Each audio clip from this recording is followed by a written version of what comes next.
Assalamu alaikum. I am Kurutlan and I am going to share my whole journey of my CSS preparation with all of my CSS aspirants.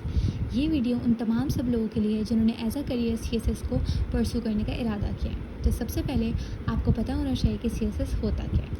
तो CSS एक तरह का central superior services exam होता है जो हर साल जो है वो FPSC जो है वो कंडक्ट कराती है, यानी कि federal public service commission of Pakistan हर साल CSS का एग्ज़ाम जो है वो कंडक्ट करवाती है। नेक्स्ट क्वेश्चन हमारे पास आ जाता है कि CSS का एलिजिबिलिटी क्राइटेरिया क्या होता है, कौन कौन से लोग जो हैं वो CSS का एग्ज़ाम दे सकते हैं, कौन कौन से लोग जो है इसके अंदर एलिजिबल हैं।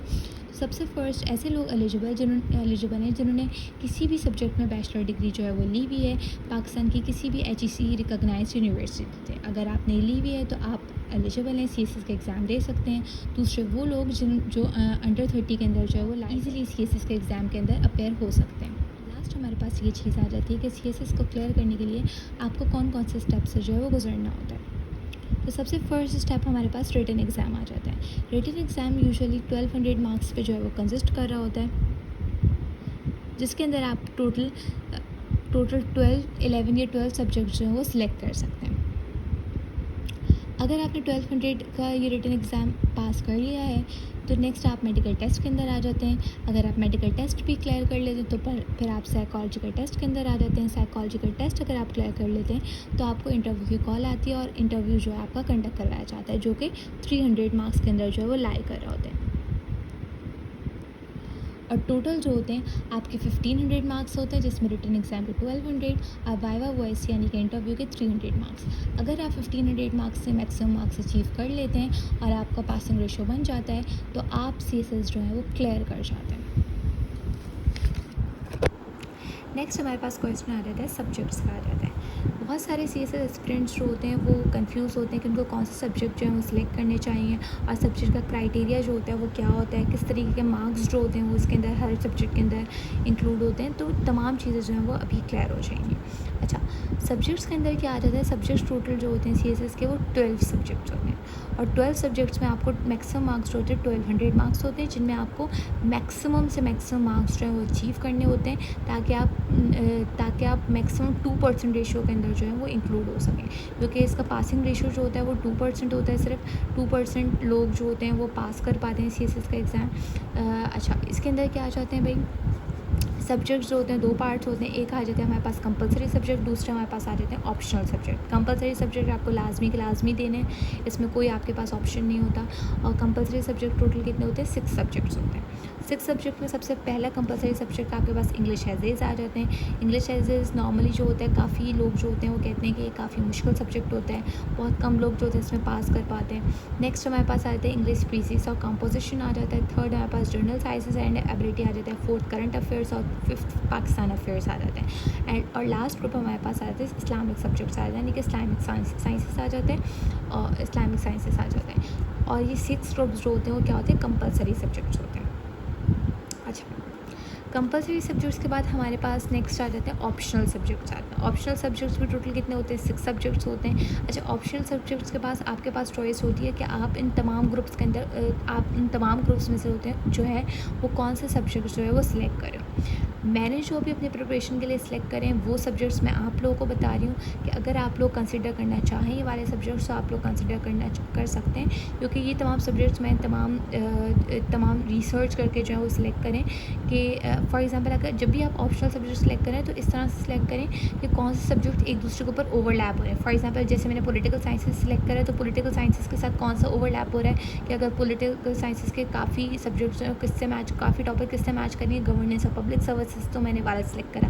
फिर थर्ड मैंने इंडो पाक हिस्ट्री सेलेक्ट कर ली ताकि एक दूसरे से ओवरलैप हो सकें। अच्छा, तो मैंने कौन से सब्जेक्ट सेलेक्ट करे, सबसे फर्स्ट मैंने जो सेलेक्ट करा है वो ग्रुप 1 से सिलेक्ट करा है, पॉलिटिकल साइंसेस करा है। और पॉलिटिकल साइंसेस के टोटल 200 मार्क्स होते हैं, तो आपको 600 मार्क्स जो है वो अचीव करने। अगर 600 मार्क्स आपके पूरे हो रहे हैं 5 या 6 सब्जेक्ट्स में तो आप जो है वो वहीं तक जो है वो स्टॉप कर जाओगे। तो पॉलिटिकल साइंस 200 मार्क्स अब वो मैंने सेलेक्ट करा। नेक्स्ट मैं सब्जेक्ट जो सिलेक्ट करा वो ग्रुप 3 में से करा है, गवर्नेंस एंड पब्लिक पॉलिसीज़ जो 100 मार्क्स का है। थर्ड मैंने ग्रुप सब्जेक्ट जो वो इंडो पाक हिस्ट्री सेलेक्ट करा है जो 100 मार्क्स का है।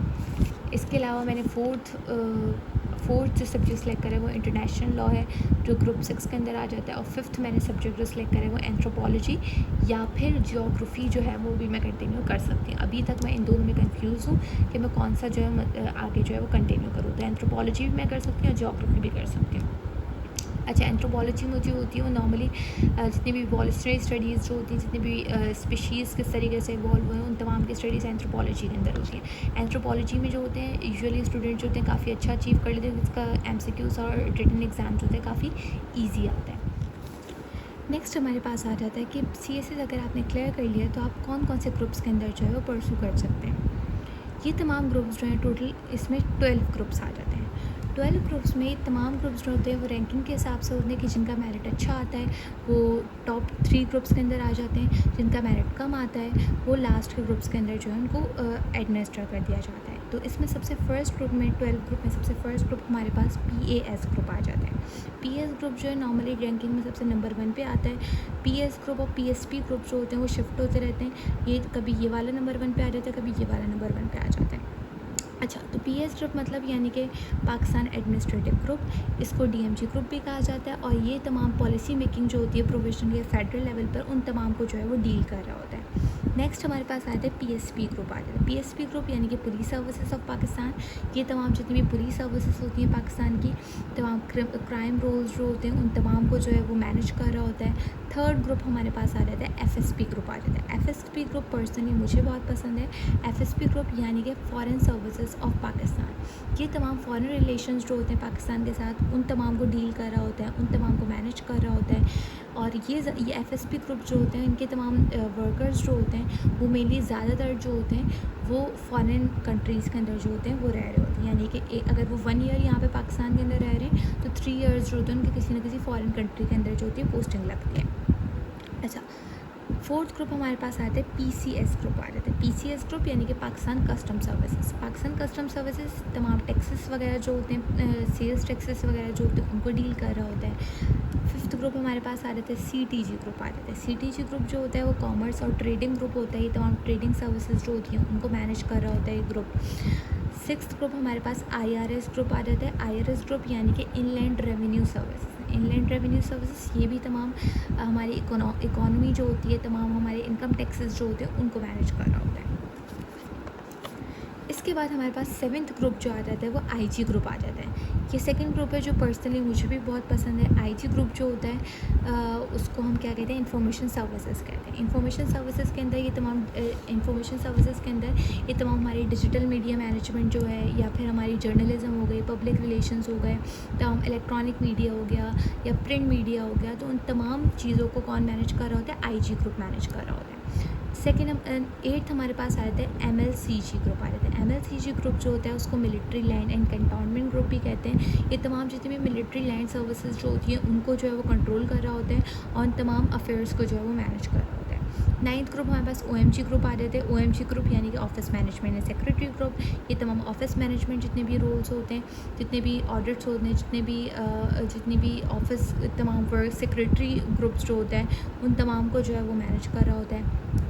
10th ग्रुप जो है हमारे पास PAS ग्रुप आ जाता है। PAS ग्रुप जो होता है तमाम ऑडिटर अकाउंट सर्विसेज जितनी भी होती हैं उनको मैनेज कर रहा होता है।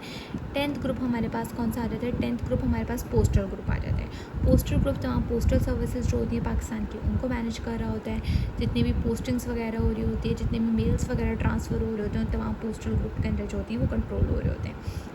12th ग्रुप हमारे पास कौन सा आ जाता है, कमर्शियल या ट्रांसपोर्ट ग्रुप आ जाता है। कमर्शियल ट्रांसपोर्ट ग्रुप में जितने भी रेलवे स्टेशन मैनेजमेंट है या फिर जितनी भी ट्रांसपोर्ट सर्विसेज हैं उनकी मैनेजमेंट को जो कंट्रोल कर रहे होते हैं वो कमर्शियल एंड ट्रांसपोर्ट ग्रुप के तमाम वर्कर्स जो हैं वो मैनेज कर रहे होते हैं। तो ये टोटल कितने ग्रुप हो गए हमारे पास, CSS के 12 ग्रुप्स हो गए। और ये 12 ग्रुप्स जो होते हैं वो रैंकिंग के हिसाब से जो है वो रखे जाते हैं और मेरिट की बेसिस में जो होते हैं हर इंडिविजुअल को, हर CSS स्ट्रीम को इसके अंदर जो है वो एडमिनिस्टर कर दिया जाता है और पोस्टिंग जो होती है उस हिसाब से जो है वो लग रही होती है। नेक्स्ट हमारे पास क्वेश्चन आ जाता है कि आफ्टर CSS क्या है हमारे पास। आफ्टर CSS तो मैंने आपको बता दिया कि तमाम ग्रुप्स जो हैं वो सिलेक्ट करने आपने, तमाम ग्रुप्स के अकॉर्डिंग जो है आपकी पोस्टिंग हो जाती है। लेकिन आफ्टर CSS अगर आपकी फॉर एग्जांपल आपने CSS क्लियर कर लिया, ठीक है, CSS के अंदर आपका टिक आ गया है, अब CSS आपके पास क्लियर हो गया, आपको किसी न किसी ग्रुप के अंदर जो है आपको पोस्ट कर दिया गया है। फॉर एग्ज़ाम्पल आपको फॉरेन सर्विसेज ग्रुप के अंदर जो है वो सिलेक्ट कर लिया गया है। अब क्या होता है कि आप जब इस ग्रुप के अंदर सेलेक्ट कर देते हो तो आपके पास नेक्स्ट आपको कहाँ पे भेजा जाता है, CTP के लिए भेजा जाता है, यानी कि कॉमन ट्रेनिंग प्रोग्राम के लिए भेजा जाता है, जो यूजुअली 10 मंथ्स का होता है और ये इस्लामाबाद या लाहौर के अंदर जो होता है मेनली इन सिटीज़ के अंदर हो रहा होता है। जब 10 मंथ्स का आप CTP क्लियर कर जाते हो तो उसके बाद जो है आपको किस ट्रेनिंग के लिए भेजा जाता है, STP ट्रेनिंग के लिए भेजा जाता है, यानी कि स्पेशलाइज्ड ट्रेनिंग प्रोग्राम के लिए भेजा जाता है, जो यूजुअली वेरी कर रहा होता है, ग्रुप्स टू ग्रुप वेरी कर रहा होता है। 7 मंथ्स का यूजुअली इसका टाइम पीरियड होता है, लेकिन ये ग्रुप्स टू ग्रुप्स जो होता है वो वेरी कर रहा होता है। अच्छा, स्पेशलाइज्ड ट्रेनिंग प्रोग्राम में स्पेशली उसी ग्रुप की जो होती है वो प्रिपरेशन हो रही होती है, जबकि CTP में जो होती है वो तमाम CSS ग्रुप्स जो तमाम CSS पार्टिसिपेंट्स जो होते हैं वो तमाम एक साथ जो होते हैं वो ट्रेनिंग कर रहे होते हैं। लेकिन STP में जो होती है वो फर्दर जो होते हैं तमाम एप्लीकेंट्स जो होते हैं वो अलग अलग हो जाते हैं और हर एक ग्रुप के एप्लीकेंट्स जो होते हैं वो अलग अलग ट्रेनिंग के लिए जो होते हैं पोस्ट कर दिए जाते हैं। So that's all about my self, so that's all about today. Hope आप लोगों को तमाम चीज़ें जो हैं वो समझ आई हों कि CSS के बारे में आपको क्लियर हो चुका हो, FPSC के बारे में एलिजिबल आप लोग हैं कि नहीं ये क्लियर हो गया हो, ग्रुप्स कौन कौन से इंक्लूड होने चाहिए ये आपको क्लियर हो गया हो, सब्जेक्ट्स सिलेक्शन किस तरीके से करनी है और आफ्टर CSS जो है वो आपको कहाँ पोस्ट किया जाता है। तो होप्स हो कि आपको आज की वीडियो समझ आई हो, आपके लिए काफ़ी इन्फॉर्मेटिव रही हो। तो that's all about today. Thank you so much for listening me. Allah.